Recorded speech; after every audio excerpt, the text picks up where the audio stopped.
The Midnight Hauntings.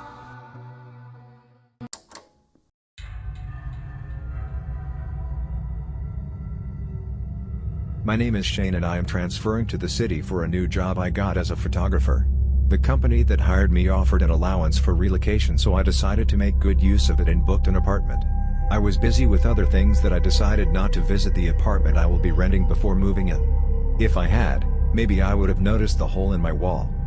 The apartment building was in a quiet part of the city, and as a creative, it perfectly suited my tastes, which is why I immediately clicked on the listing ad from the internet the moment I saw it having an opening. I was given the key to apartment 17, in between 16 and 18, which is parallel to 19 through 21. I wanted to be near the stairs or the fire exit, but 16 and 18 were already occupied.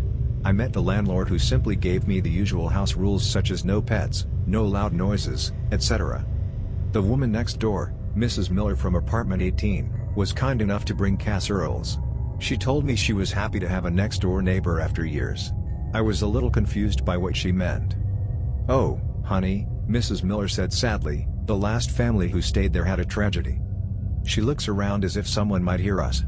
I know it's not appropriate to discuss this to new tenants, but the family before was said to commit suicide. It was late at night and the police just arrived after apartment 16 called due to a noise. "It was a horrible night," she whispered. I accepted her casserole, thanked her, and decided to open my laptop to search more about this mysterious apartment. I wouldn't want to live in an apartment where a bunch of people died.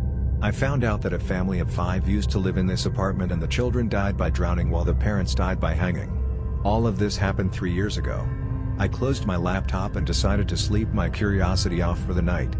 The next morning, as I was preparing my breakfast, I discovered the hole in the wall. It was a small hole the size of a quarter in my kitchen wall adjacent to apartment 16. The moment I saw the hole, I knew it was trouble. I know it's not ethical to peep into someone else's home. Curiosity never got to me until I heard a soft cry. It sounded like a little girl. I pressed my eyes near the hole out of instinct. I see a small girl in a unique room which looks antiquated and looks like something from a 70s sitcom. The girl has her back on me so I can't see her face, but her dress really stands out due to its doll-like design.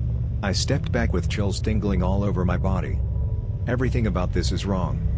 I decided to take a peek again just to make sure what I saw was real. The room looked the same except the kid is missing and all I see are 2 adults dressed like Audrey Hepburn and James Dean standing very still. They were staring at each other without moving. I felt my heart drop to my stomach when they both slowly turned their head toward me, as if they could see right through the hole. Their pale faces are devoid of emotion despite their eerie-wide grin on their faces. I immediately backed off out of fear. I was shaking and everything seemed unreal. Something is very wrong in this place. The paranoia in me grows stronger as I hear whispers behind the wall. I thought of covering up the hole, but as I made my way near the wall, I heard their whispers. Their voices sounded soothing and enchanting. I was knocked back to my senses when the ringing of my phone cut through the sound of their voices. I found myself holding a knife into my neck. I packed my bag as soon as I could and made my way out of the apartment. I'm not going to live in this place.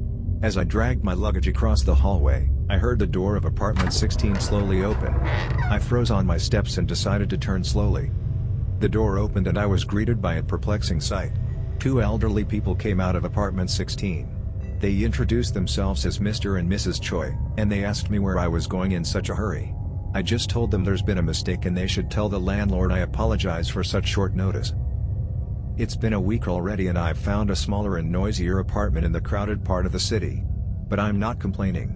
The family before me might have heard what I heard, which drove them to commit such tragedy. Whatever I saw and heard in that hole wasn't what is naturally beyond the wall. It was from somewhere else.